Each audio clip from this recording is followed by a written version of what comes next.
So in this video, I'm going to show you what is the SEO metadata, what does that even mean, and how can you optimize your website's SEO metadata so that you can rank higher on Google and get more people clicking on your website, so you can get more traffic to your website. So first of all, what on earth is the SEO metadata? What does that mean? So the SEO metadata is if you go to Google and type in anything. So I've just typed in accountancy firms as an example.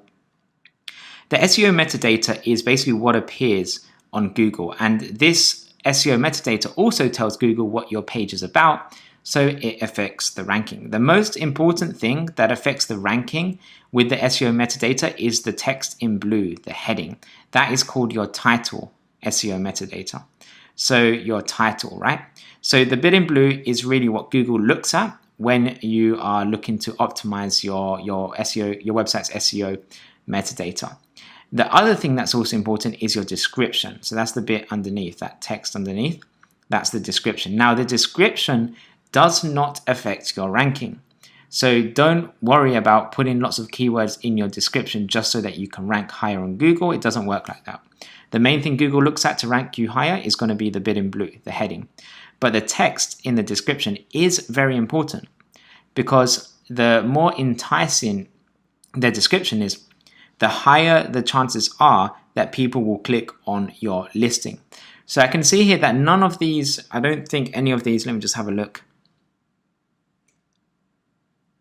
I mean, there are a few that look like they've been optimized, but not all of them have been optimized. Like, it looks like this one has actually been optimized because they've got, a very short, sweet, and to the point description. So it doesn't look like Google is automatically pulling it from their website. It looks like potentially the one in Forbes has also been optimized. But it is important to optimize the metadata because when people look at your listing, they're going to look at the heading in blue and they're going to have a look at the description. And they're going to make a quick decision based on these two things as to what they actually click on.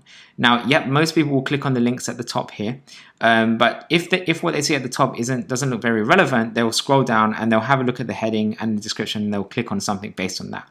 So that's basically what the metadata is. It's the heading, it's the description, and you need to optimize the heading and description for every page on your website. So let me just show you how this works. So this is an example of a blog post that we wrote, and I'm just going to give you an example of how we create the metadata for our own pages and our own blogs. And again, it's very important that you optimize and you create unique metadata for every page in your website. So let's go to the blog. And again, make sure you don't just optimize the blog, you also optimize the pages as well. A lot of people miss out the pages. So if you're using WordPress, and it doesn't really matter what you're using, most software will allow you to edit the metadata. But on WordPress, one of the plugins I recommend you install if you haven't already is a plugin called Yoast SEO. So I'm going to have another video on how that works and how you can do that. But essentially, once you've installed Yoast SEO, it's a free plugin you can use. You can actually edit the metadata right from here by scrolling down on your website. So if you click on the arrow button, you'll see that it has the SEO title and it has the meta description. So if you look at our title, the great thing about Yoast SEO is it will actually tell you if your title is too short, it will come up in orange, or if it's too long, it will come up in orange again. So you want to get it in the sweet spot, so it's not too long and not too short.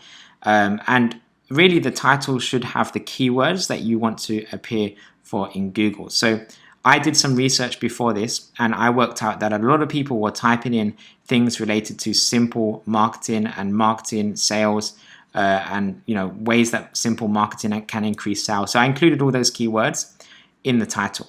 The title should have keywords that people are likely to type in Google, but at the same time, you shouldn't just put loads of keywords in there. It kind of has to make sense. Otherwise, it's just going to look spammy. So if I just put marketing, sales, leads, something like that didn't make any sense in a sentence, it's not going to get a lot of clicks because it just looks spammy.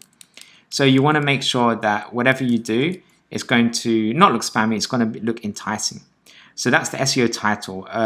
Again, just make sure it has the right keywords, and it's not too long, not too short, and also that it doesn't look spammy, it looks enticing to people, catches their attention. It's kind of like writing an advert.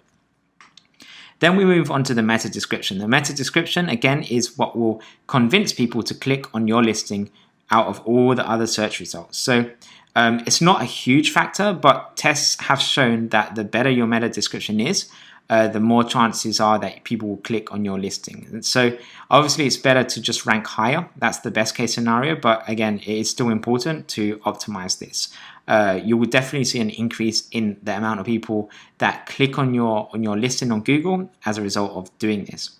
So the way to write the meta description, there's a few ways you can do it, but just as a best practice, what you want to do is really appeal to the problem or the reason why they've searched in Google. So my thought process behind this particular content was that if someone is looking to, make their marketing more simple and how that can increase their sales, I'm trying to get inside their heads here, and I'm thinking that one of the questions they'll be asking themselves is, how can you simplify what it is that you do so that your customers get it?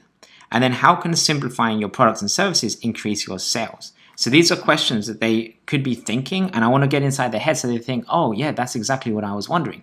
And then they click on the article to learn more. Another way I could potentially do it is I could just have one question, and then I could start by writing in this article, you will learn the 5 ways and then I could put ...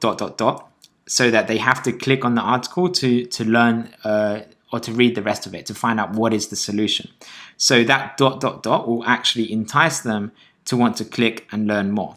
So it's not something that you, again, have to do, but it is a good technique to actually get people clicking on your listing. It sort of provokes curiosity in them, and it makes them to want to keep reading. So I usually do a combination of either a question and then a sentence and then ... or just 2 questions, just to basically answer, well, not answer, but sort of get in their head and try to answer what they're actually thinking so that they click on the article. But essentially the goal is to produce something that's enticing to them, that gets them to click. Don't worry too much about having all the right keywords in here. You can have some keywords if you wanted to, but the main thing is just to get it interesting for the people that read it, so they actually click on it. Okay. And that's pretty much it. So once that's done, click update and save it, and then you'll have the metadata optimized for your blog, and you can do the same thing for the different pages on your website.